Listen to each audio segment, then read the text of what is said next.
People use something like this for lumbar support. So it actually pushes my hips forward, which eventually looks like this. I'm slouched. We need something that allows my hips to be behind me. Sitting with this as you commute, whether it's in your car or on an airplane, will change the course of your back pain and help you feel better. It's helped me. I hope it'll help you.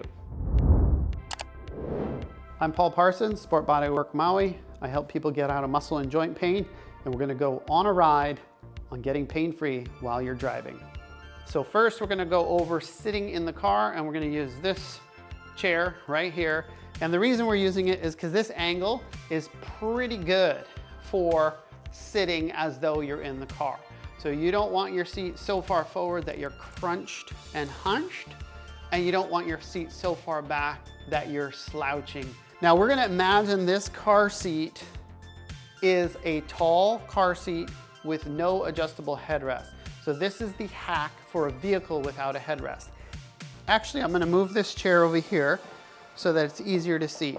Now, if you have a car with an adjustable headrest, most older cars have that, that is what you're gonna lock the posture pilot down with to hold it in place all the time, so you don't have to readjust it. Now, one of the common issues I see with people implementing this into their daily commute is they have the posture pilot go all the way down. And you don't want that because this will push your hips forward, and you want your hips to stay back so that your sits bones, the ischial tuberosity, makes contact with the chair. And the way you do that, I'm gonna show side profile first. The way you do that is where the seat meets the back. You wanna get those butt bones, your sits bones, and you wanna aim them for that joint. So you simply, when you sit in the vehicle, you push your backside as far back as you can, and your upper body is hinged forward, and then you come up. And that makes sure that my sits bones are what's making contact with the chair, as opposed to my tailbone. So if you think about a dog sitting, is the dog sitting on his tail tucked under, or is the dog sitting with his tail back behind him and a nice strong back? We want the strong back. So you push your hips back, make contact with those sits bones, and then roll back up into it. Now, this seat is low, but we're imagining it goes all the way up. Even without that adjustable headrest, it's all the way up to here. So once we're in a vehicle like that, we would simply take our posture pilot and feed it down till it touches our waist or our belt line. We don't want it going below the belt line. And then we come back onto it. What that does is it allows your hips to stay behind your spine where they belong. Your sits bones are making contact with the seat, and now your spine is stacked above it. This keeps the pelvis anteverted, and over a long drive, it prevents you from slouching. Now, if you feel that happening, you're slouching, hips are slipping forward, or you're rounding, when you get to a stop, a rest, you just reset. And you're gonna put those hips back and feed it down your back. And once you're back, you're reset. So from here, I'm in a good position, I can start driving again. And if you approach 9-3 steering wheel position, you don't have to round forward. But if you go to that 10-2 position, you start this. This becomes the old granny driver. And we don't want that. So you want tall posture, vertical support up your back. Those muscles are there to keep you tall, to maintain space between your spine bones, your vertebra, and also to keep those discs healthy. And you can drive pain-free. I got my keys, I got my posture pilot. I'm gonna show you what I do and how I do it for a long drive or commute. Let's go. This is what you normally do getting in a car, ready to go. You just get in, and off you go. Notice my hips are forward, I'm leaning back, and I'm already shoulder forward, head forward posture. A lot of people use something like this for lumbar support. Now, this may feel good in the moment, but what happens when it's here is it exaggerates that lumbar curve and makes those muscles on the back side, your erectors, overly tight. So you're creating a sway to fix a problem. And over time, the hips will travel forward because your natural inclination is to let gravity bring you down. For a really short drive, this wouldn't be bad. It's not good, it's not great, but we can simply fix it all. It's very simple. If you have OCD or some other diagnosis that proves that you're crazy or insane, you get a towel to make your posture pilot that matches your interior. If you don't care, it doesn't matter. We've already folded it. This is a good one. It fits between my shoulders up top, and we're gonna tuck it under the headrest to get it in the right position. So you're adjusting the headrest up, tucking it under, making sure there's enough space here for my backside. Then I'm gonna use the headrest to hold it in place. That's about right for me. So now when I get in the car, I have to pay attention to what I'm doing so that I don't push it off to the side. So I'm gonna do that. Get in, use the car furniture to help me position. I'm gonna get my hips all the way back, sits bones in contact.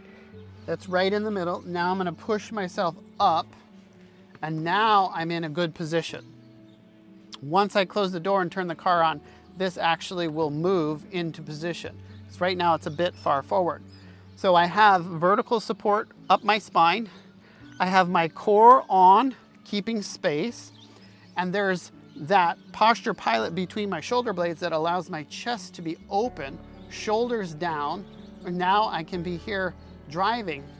My head is in contact with the headrest, which keeps my neck long in the back and short in the front, which is the opposite of what we see when people drive like this. So notice long, short, we don't want that. We want long in the back, short in the front, head and eyes angled down slightly so you can see where you're going. If it's a long commute, you simply use the furniture in the car at a stop when it's safe to decompress and reset each time.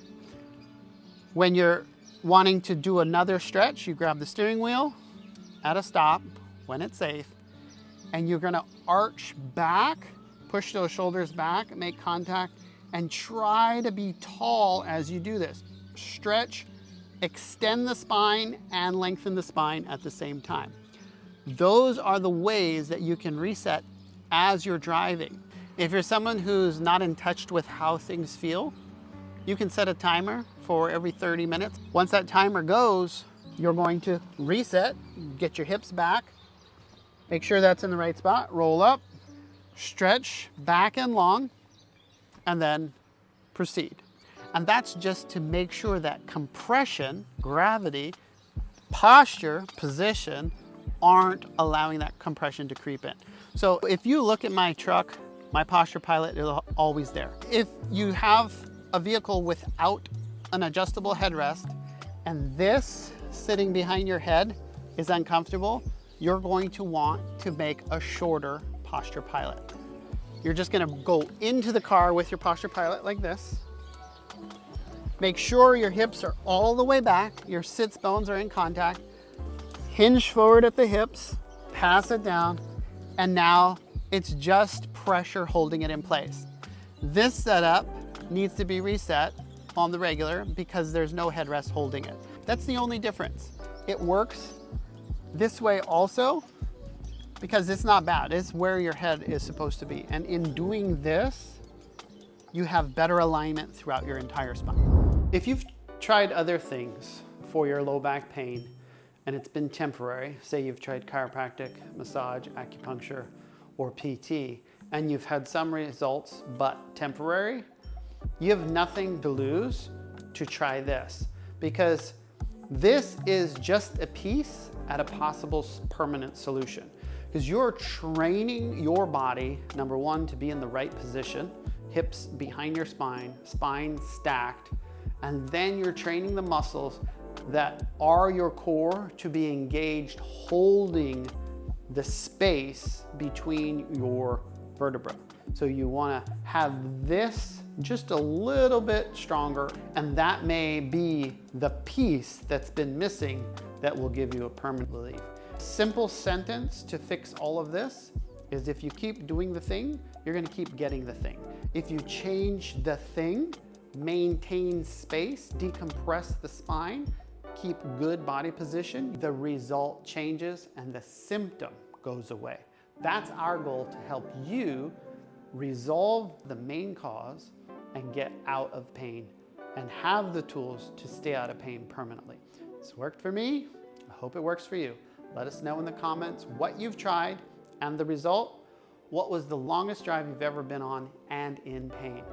Check out my video on the DIY posture pilot for travel, at home, and office sitting. These are the principles that helped get me out of 20 years of back pain, and they've helped thousands of others with knee, hip, and shoulder, all kinds of muscle and joint pain.